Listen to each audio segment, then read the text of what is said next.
أعوذ بالله من الشيطان الرجيم.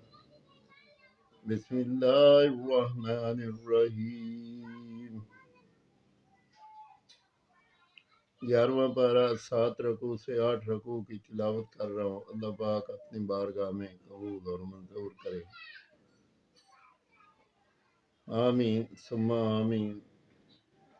وإذا ذقنا الناس رحمة من بعد ضراء مستهم إذا لهم مكر في آياتنا قل الله أسرع مكرا إن رسلنا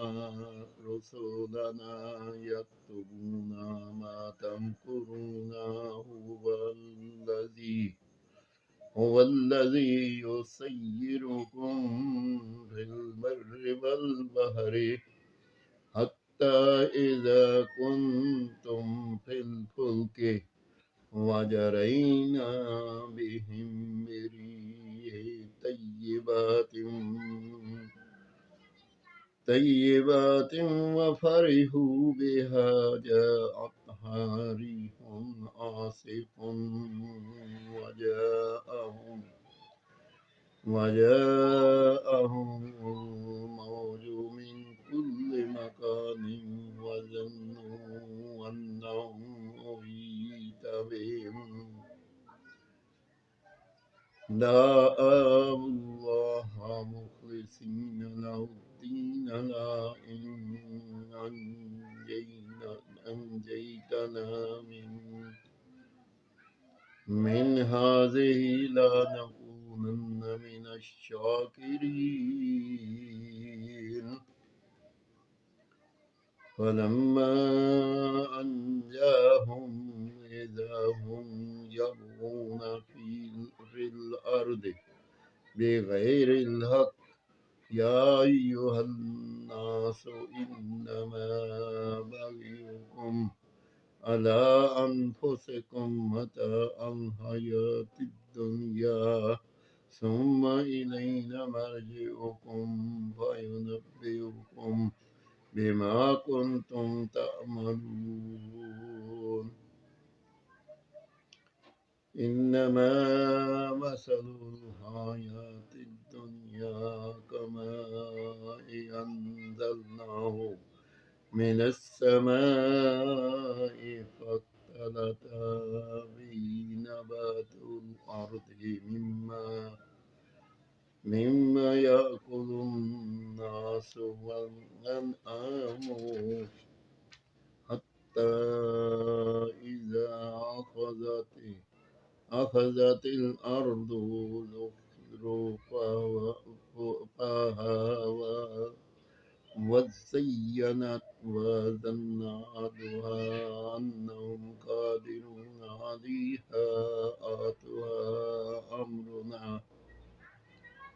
أمرنا ليلا أو نهارا فجعلناها حصيدا كأن لم تغن بالأمس كذلك نفصل الآيات لقوم يتفكرون. والله يدعو إلى دار السلام ويهدي من يشاء إلى صراط مستقيم. للذين أحسنوا الحسنى وزيادة ولا يرهق وجوههم قتر ولا ذلة أولئك أصحاب الجنة هم فيها خالدون. والذين كسبوا السيئات جزاء سيئات بمثلها وترهقهم ذلة ما لهم من الله من عاصم كأنما أغشيت وجوههم كتاء من الليل مظلما أولئك أصحاب النار هم فيها خالدون ويوم نحشرهم جميعا ثم نقول للذين أشركوا مكانكم أنتم وشركاؤكم وزينا بينهم وقال شركاؤهم ما كنتم إيانا تعبدون وكفى بالله شهيدا بيننا وبينكم إن كنا عن عبادتكم غافلين هنالك تبلو كل نفس ما أسلفت وردوا إلى الله مولاهم الحق وضل عنهم ما كانوا يفترون.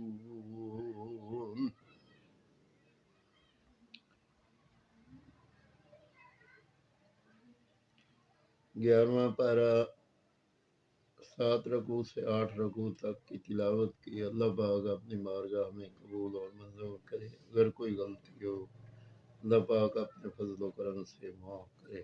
आमीन सुम्मा आमीन।